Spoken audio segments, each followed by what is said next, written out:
Sugeng pepanggihan malih kalian Subadi Prawata. Ing kalodhangan menika badhe ngaturaken waosan buku basa Jawi Jagating Lelembut. Anggitanipun Sri Winarti Denggung. Kanthi irah-irahan digugah gendruwo.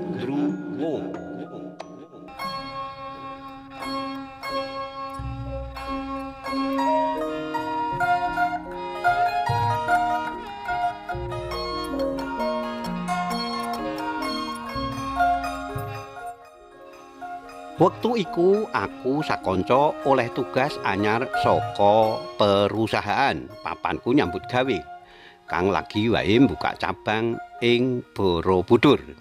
Aku sakonco kudu pindah tugas ana ing Borobudur. 2 dina sadurunge mlebu nyambut gawe banjur golek pondokan menyang Borobudur. Awan iku aku sakonco mlaku-mlaku karo takon ngendi ana omah kang disewakake.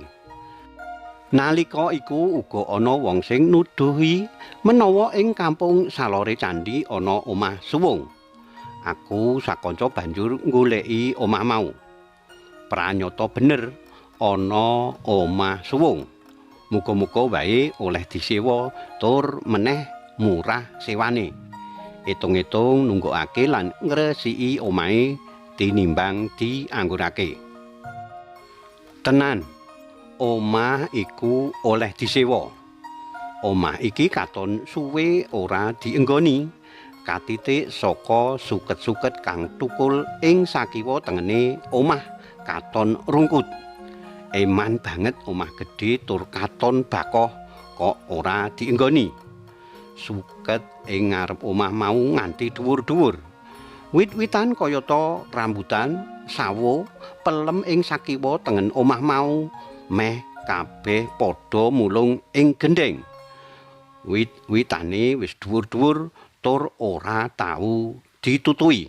Njalari peteng katon singup lan angker omah mau.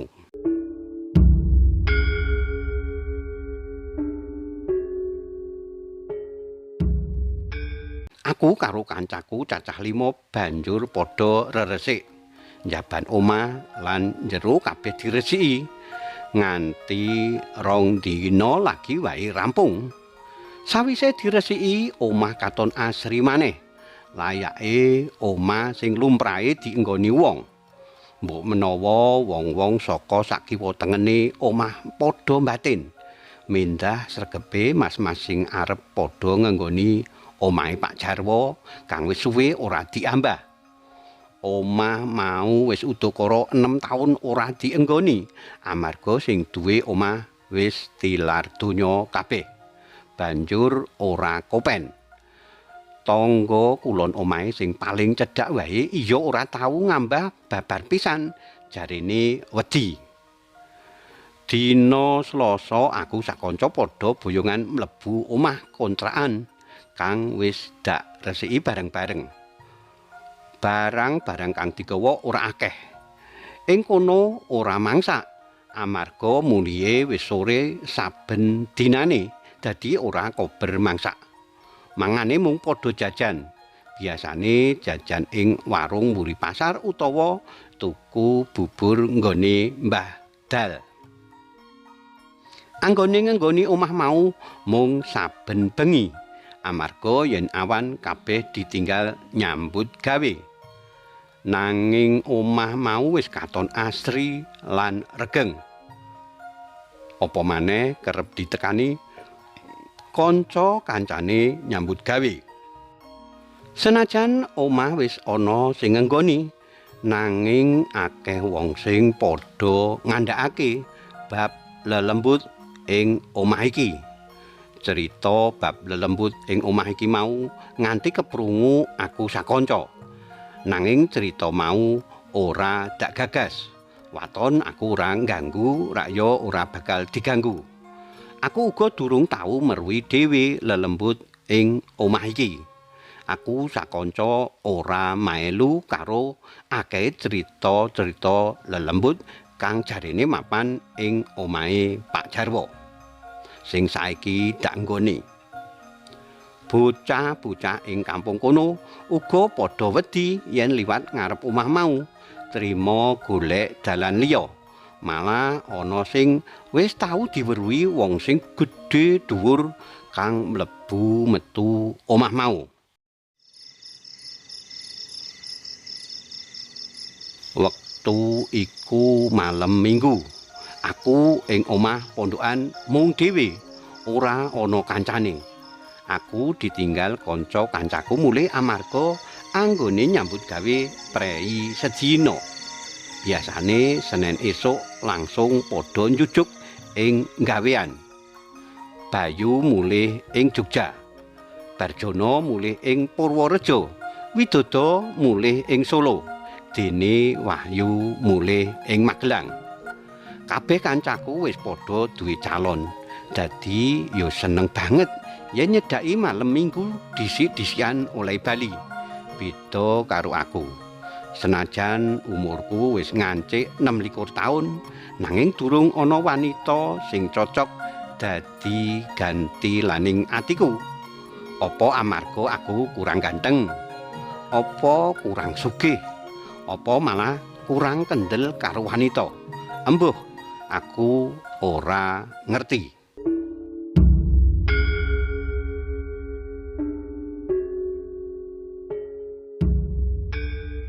Nalika kancaku padha mulih mau pas malem Jemuah Kliwon.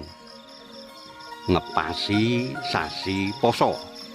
Amarga ora masak, mula sadurunge turu aku tuku panganan lan wedang ing warung angkringan lor desa kanggo sahur.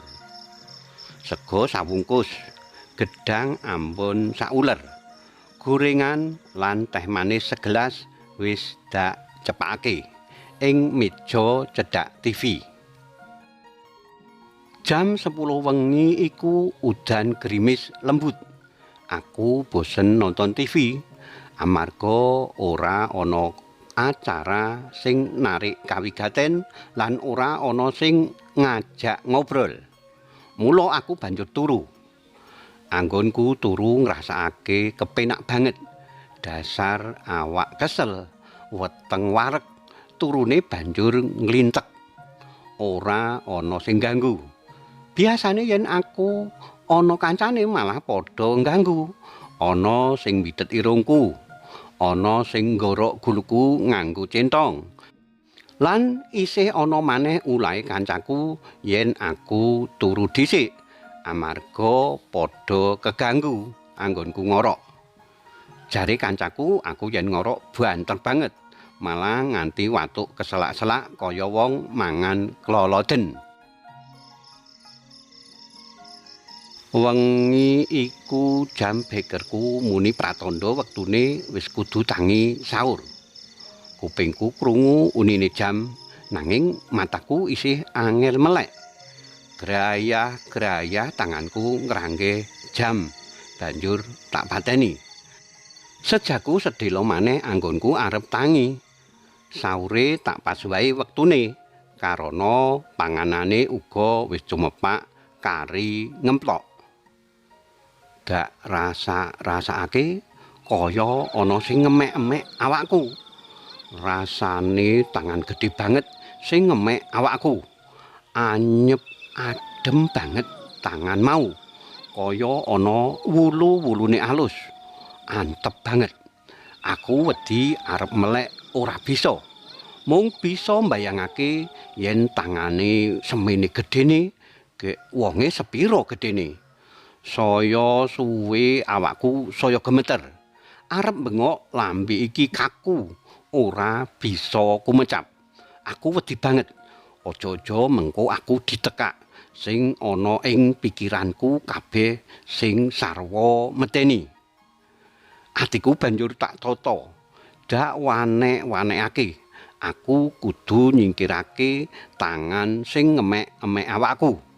Dak lumpuhake kabeh kekuatanku. Aku percaya marang Gusti kang akarya jagat.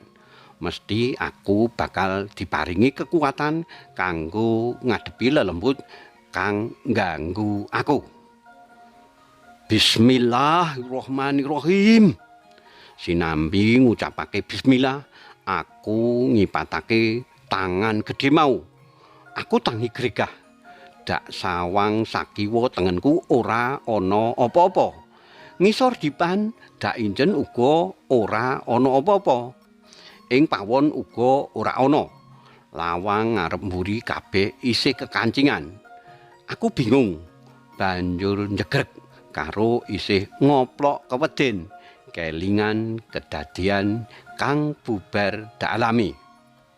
Apa bener ceritane wong-wong kampung bab lelembut kang manggon ing omah iki? Sasuwene manggon omah iki lagi sepisan iki diganggu. Kepara sajeke uripku ya lagi sepisan iki. Apa iki sing diarani gendruwo kaya sing diceritakake wong-wong kae? Weruh panganan ing dhuwur meja aku banjur kelingan menawa iki wis wayahe sahur.